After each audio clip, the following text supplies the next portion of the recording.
Hello, hello, hello. Hello, hello.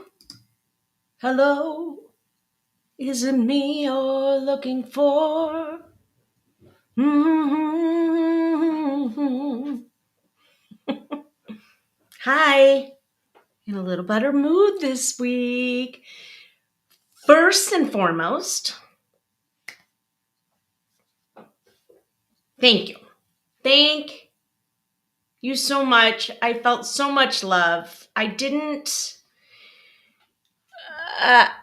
really didn't expect the outpouring from my video last week that I got.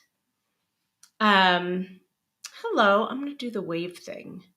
I didn't expect the outpouring of love and validation and support that I got last week. And, I don't know, maybe there was a small piece of me that did it for that, but mostly it was just about me, I don't know, putting down a stance and just calling out what I saw and what was happening on my page with all the hate coming at me.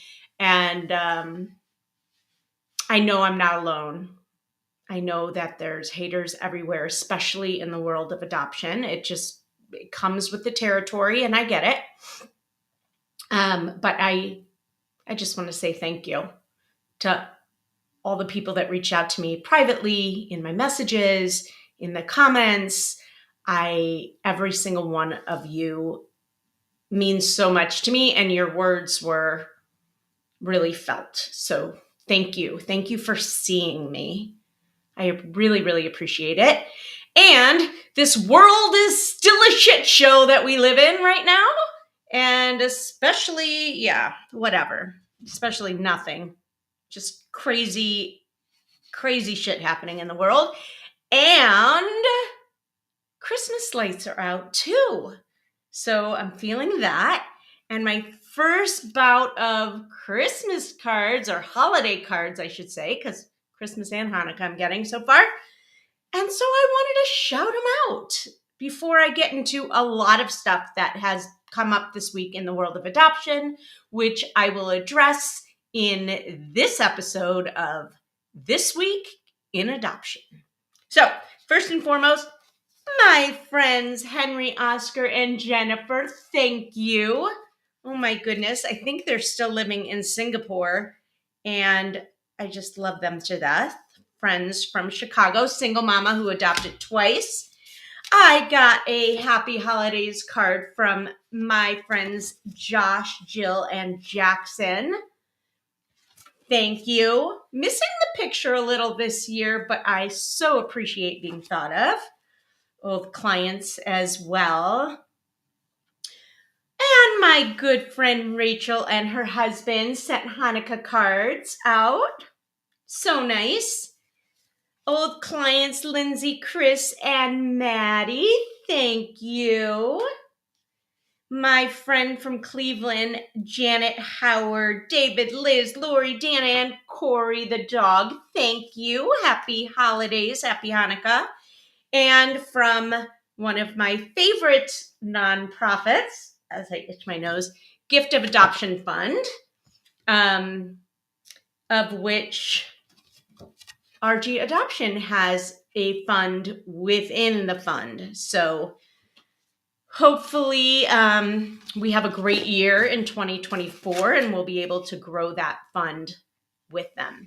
And that fund, by the way, helps, well, since we're talking about money, the Gift of Adoption Fund that we have set up helps some of our clients who have experienced financial loss as a result of a fall through. Sometimes you can lose, $1,000 or $2,000, and sometimes you can lose $20,000, and nobody has that kind of money to lose. I don't care who you are. So we try to help offset that with a fund. Okay. First up,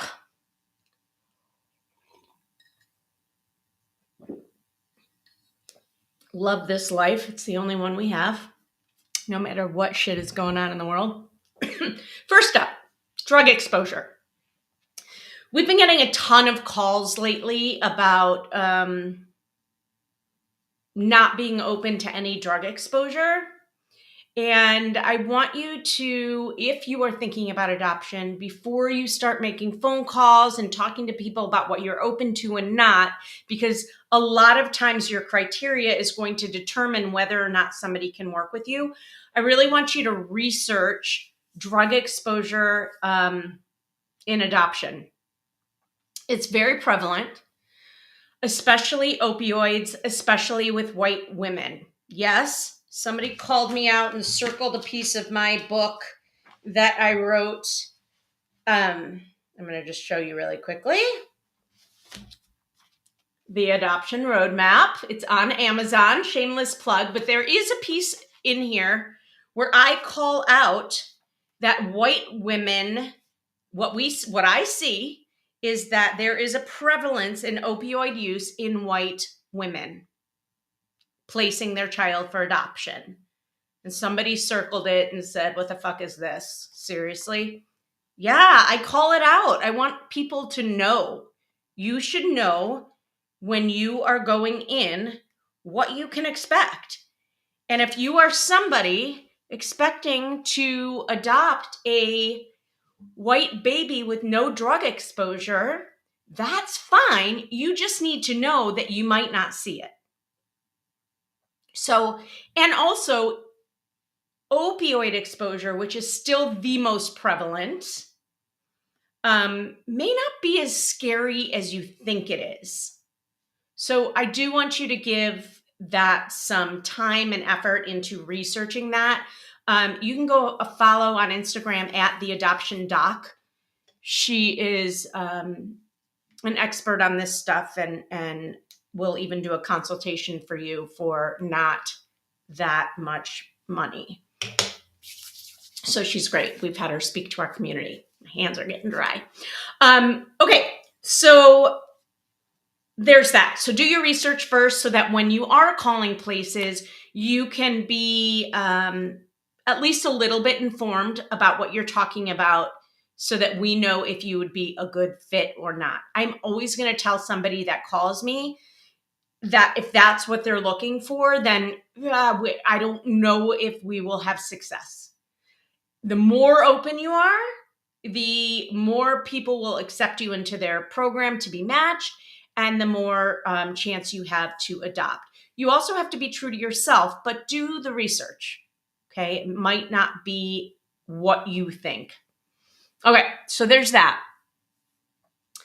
How much to share with family? All right, holiday time is coming up. It's triggering for a lot of people. If you are on your journey, you'll likely get a lot of questions. There might be a new baby in your family that everybody's doting over while you're there and feeling a certain type of way. So, number one, I want you to take care of yourself. You do you, boo, right?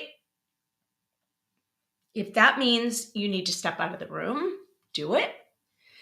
If that means you need to have a conversation with somebody beforehand just to say, hey, listen, of course we need to love on this baby and everybody's going to be doing it. But between you and I just want you to know it's going to be hard for me. And I may need to leave the room, and that's okay. But that's how I'm feeling. So if you need to do that, do that. If you need to not go somewhere, don't go somewhere.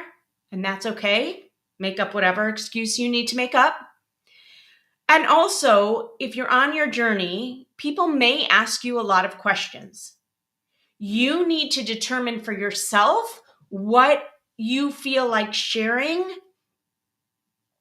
and what you don't.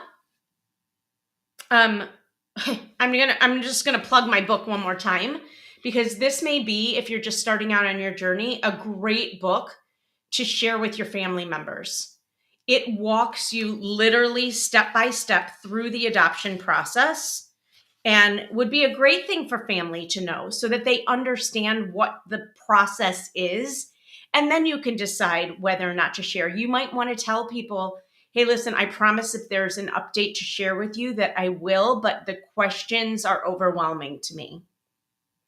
So this book, here's what it covers: demystifying adoption, laying the foundation, home study, working with adoption agencies and attorneys, birth mothers, the match, the birth, the adoption, post-adoption, legal, and the cost of adoption.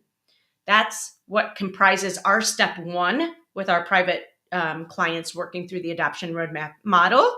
Step two is the adoption profile and it talks about creating your storybook and what goes into that. Step three is building your agency portfolio. We talk about a multi-agency approach. Step four is from connection to happily ever after, vetting adoption situations, more awaiting, preparing for parenthood, congratulations on becoming a parent, finalization, benefits of working with an adoption consultant, and conclusion. So, great book to share with family members or for you if you're just thinking about adoption. Perhaps you are in the throes of infertility and this is something you're thinking about. This is a great step one book. So do research on drug exposure and perhaps get this in your hand. It's really cheap. Okay, so the other thing I want to bring up, since we're talking about how much to share with your family, keep in mind that whatever you share cannot be taken back. So perhaps you are matched right now. I want to warn you to be careful about how much you share about that expectant mom with your family members. That may be the mother of your child, the person who birthed your child. And again, what you put out there can't be taken back. It makes me cringe every time somebody shares with me, oh, my friend adopted. I know their child is having a lot of problems. Their mom, I know their birth mom was using drugs when they grew up, or, she was, I don't know, just telling me the whole story about their friend's friend who adopted.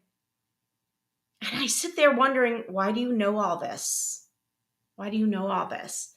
I try to only share with people who are within the adoption community, or what I know my son would feel comfortable with me sharing. So once it's out there, can't take it back. So be careful about what you decide to share. Also, if you're matched, do you really want to be telling all of your friends and family and your workplace that you're matched, knowing that there is about a 20% chance that it could fall through and it might not happen? So are you prepared for that too? And some people that might be fine with, because you'll get all the love and support from people that you need it from. Others, it will be really hard to have to explain. So you get the point. Just think about what you're sharing, decide what you want to share, and just know that what you put out there can't be taken back. Who's watching? Where are y'all from? Say hello. Okay. Also on that realm, tell your families how they can support you. So again, thank you, JD Betos. I think that's what it says. My eyes are getting bad. From Nashville. I love Nashville. And I was actually, just as a side note, I'm getting sidetracked, just kind of looking over my whole year. I like to do this at the end of the year. Like, what are the things I really did this year? What are the things I accomplished? Where did I go? Because I don't know if you're with me, but if you're anything like me, I get to the end of the year and I'm like, what the hell did I just do this year? Jonah, welcome. That's okay. Is it Jana? Did I get that right? Give me a thumbs up if I say that right. So I like to kind of look back through the year to say, what did I really accomplish and what did I really do? And one of the things I did was I was flown to Nashville by my mentor, Amy Porterfield, basically an online guru on digital marketing who has taught me everything I know pretty much. And they flew me out for a day of video shoots and pictures for promotion for her stuff. And I got to go to Nashville and it was fun. And I went to, I think, Tootsie's or something like that during the day and drank and listened to bands. So that was a lot of fun. And I just got a notification that just popped up saying, first day of Hanukkah is tomorrow. Holy crapola. I'm excited. Don't tell my son, but I got him a cell phone, which, oh my God, I have 18 notifications popping up. I got my son a cell phone for the first time. Holy moly, stop with the notifications. And that scares me to death because I'm scared he'll break it, he'll lose it, he'll abuse it, he'll watch porn, so I have to figure out how to do all the settings. So that's a thing with parenthood. Cell phones for the first time. Okay, setting up all the things. If anybody has a good link to share with me about how to set up your child's phone for the first time with all the controls on it, please send that to me. Let your families know how they can be supportive. If that's doing their own research, reading that book that I shared with you, The Adoption Roadmap, to understand for themselves what you're going through and what the process is so that they can, they can have some understanding and some empathy themselves, telling them about questions that you'll share when you have something to share, whatever it is. Let your family and friends know how they can support you. And then finally, as you're with family this season, if you are on your own adoption roadmap journey, take pictures. This is my old phone. Lots of people have an iPhone. It takes great pictures.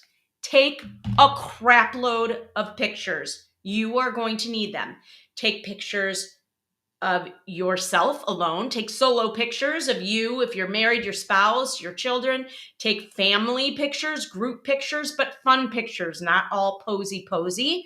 Take pictures of your decorations in your house with people in them. Take pictures of you cooking, baking cookies. Take pictures of you doing whatever you're doing, out and about, drinking hot cocoa. Take pictures. You're going to need them for your profile book. And the more fun and festive and the more they tell a story, the better. Okay. The last thing I'm going to say is if you are on the fence about starting your adoption journey, you're going to start, but you're thinking you're going to wait till after the holidays. Start now. You can take your time, but get in now. Because what's going to happen after the holidays when everybody else decides, okay, now's the time to start my adoption journey? Agencies and consultants lists are going to fill up and people are going to go on wait lists. I'm just speaking from past experience. I obviously don't know for sure, but starting now, you'll almost guarantee yourself spots on people's lists versus being on a wait list and not exactly knowing when you can get in. Also, people don't stop having babies. So if the number of families are going down, which by the way they are, I've gotten calls from many agencies, crazy enough, saying we need families. I haven't heard that in 2 years.